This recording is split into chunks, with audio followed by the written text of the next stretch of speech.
कोठेरे आश्रमशाळेत टाकीत पडलेल्या सापाला दिले सर्पमित्राने जीवदान।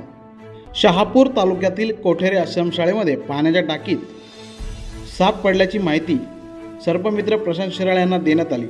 प्रशांत शिराळ्यांनी आपल्या सहकाऱ्यांसोबत कोठेरे आश्रमशाळेत जाऊन पाण्याच्या टाकीत पडलेल्या सापाला सुरक्षितरित्या टाकीबाहेर काढून जंगल आदिवासात नैसर्गिक भागात सोडून दिले जीवदान।